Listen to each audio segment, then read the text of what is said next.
को विस्तृत रूप से अपना घटनाक्रम बता देता हूँ। सुबह मैं 7 बजे बूथों को प्रत्येक बूथ में जाने का मेरा प्लान था, लेकिन मेरे को 9 बजे सूचना आती कि इस गांव ने बहिष्कार कर रखा है। बहिष्कार इस बात का था कि ये पहले उनियारा उपखंड में थे, वहां से तोड़ के इनको देवली उपखंड में जोड़ दिया गया है पूरी पंचायत को। इसके अलावा जिसने बहिष्कार, लेकिन वहां भी अधिकारियों ने जबरदस्ती करके 2 लोगों को वोट डलवा दिया था और वो बहिष्कार को खत्म करके उन्होंने डाला। मैं यहाँ 9 बजे पहुंच गया था। मैंने समझा इसकी, कहा कि भाई आप लोग वोट डालो। इन्होंने कहा जब तक कलेक्टर यहाँ आकर हमें आश्वस्त नहीं करेगी तब तक हम बहिष्कार को वापस नहीं लेंगे। कलेक्टर आई नहीं। मैंने भी कलेक्टर से बात की थी सुबह ही कि मैडम मेरे बैलेट पेपर भी धुंधला दिख रहा है, वो दिख नहीं रहा, लोगों की शिकायतें आ रही है। लेकिन पूरा प्रशासन बीजेपी के इशारों पे काम कर रहा था, सरकार के इशारों पे काम कर रहा था, वो बीजेपी के कैंडिडेट को जिताने के लिए काम कर रहा था। मैंने जब यहाँ पे कलेक्टर नहीं आई, मैंने यहाँ प्रशासन से कहा भाई कलेक्टर साहिबा बुला दो। 12-1 बजे तक कलेक्टर नहीं आई। नहीं आने पर मैं यहाँ पर एक जो एसडीएम था, जो मालपुरा एसडीएम है, उसको आरोप लगाया हुआ था जानबूझ के, ताकि वो कन्हैयालाल चौधरी की मदद कर सके, बीजेपी की मदद कर सके। उस एसडीएम ने 3 लोगों का फर्जी वोट डलवाया दबाव देके कि तुम्हारी नौकरी खा जाएंगे, तुम्हारे ये कर देंगे।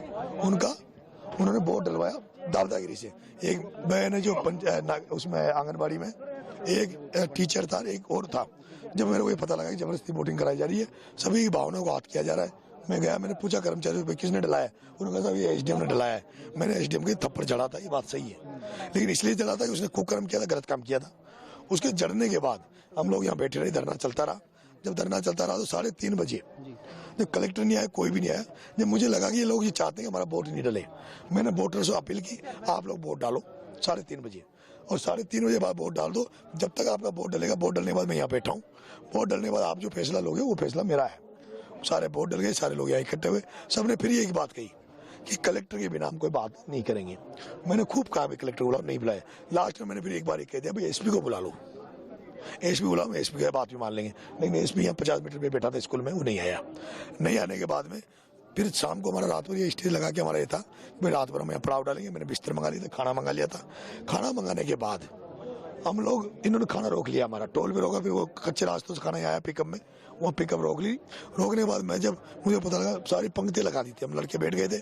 मैं खाना लेने गया, तो खाना लेने के लिए गया तो पुलिस के एसपी ने मेरा हाथ पकड़ के पुलिस से कहा कि भाई इसको गाड़ी में डालो। मैंने वो गाड़ी में डाल लिया था। जैसे ही गाड़ी में डाला पथरा हो गया था, पथरा हुआ, लाठीचार्ज हुआ। उसके बाद पुलिस वाले वहां से मेरे को छोड़ के भाग गए। एक भी पुलिस वाला मेरे साथ नहीं रुका। पुलिस का एक ड्राइवर गाड़ी में था। उस पर जब लाठीचार्ज पथरा हुआ, मैंने उसको, मुझे लगा इसको नुकसान हो सकता है, मैंने उसकी जान बचाने के लिए उसको निकाला, उसको मैंने उस मकान में बिठाया, फिर मैं इस जगह आ गया। ऐसे आया तो इधर से फोर्स ने अटैक किया। वो उनके पास आंसू गैस के गोले, मिर्ची बम और सब थे। जैसे मिर्ची बम आया, मेरे को यहाँ महिलाओं ने घेर लिया था। महिलाओं ने कहा बेटा तू नहीं जाएगा। मैंने कहा खूब कोशिश की, मेरे को इस मकान में ले गए। बाद में मिर्ची बम फेंके, मैं यहाँ आके घायल हुआ। मुझे यहाँ से फिर पीछे खेतों से 7-8 लोगों ने उठाकर, बेहोशी था मैं, उठाकर मेरे को 4-5 किलोमीटर ले गए थे। मैं वहाँ जाके रहा। फिर रात भर हमने सब लोगों से बात करी। सब लोगों से बात करके जो भी हमारे लोग थे उनसे बात करने के बाद यहाँ का हमें पता लग गया था कि पुलिस यहाँ मकानों में आग लगा रही है, यहाँ गाड़ियों में आग लगा रही है। फिर हमने सब करके फिर अभी सुबह 7 बजे मैं जैसे उठा हूँ, रात भर मैं सोया नहीं, सुबह उठते ही मैं यहाँ आपके बीच में हूँ। अब देख रहा हूँ यहाँ देख हालत जो देख है। 60 लोगों को गिरफ्तार करा इस पूरे मामले में। वो लोग निर्दोष है, वो सारे लोग निर्दोष है। जो भी दंड दे वो मुझे दे। मैं दंड जितना भी दंड दे पुलिस, मुझे चाहे फांसी लगा दे, मैं उसके लिए तैयार हूँ।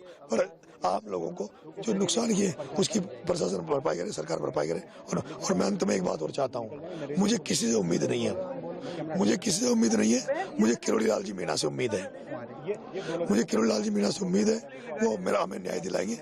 मुझे न्याय की जरूरत नहीं, पर इस जनता को न्याय की जरूरत है। और आदरणीय किरोड़ी लाल जी इस लोगों को मदद करवाएंगे। ये जो आर्थिक नुकसान हुआ है, मैं भी समाज से लोगों से आपके चैनल के माध्यम से भीख मांग रहा हूँ, इस गाँव का, इन लोगों का मदद करे। बहुत नुकसान पुलिस ने, प्रशासन ने किया है। सरकार से हमारा भरोसा नहीं है। केवल किरोड़ी लाल जी पे हमें उस न्याय के देवते पे भरोसा है कि वो आएंगे और हमें न्याय दिलाएंगे जनता।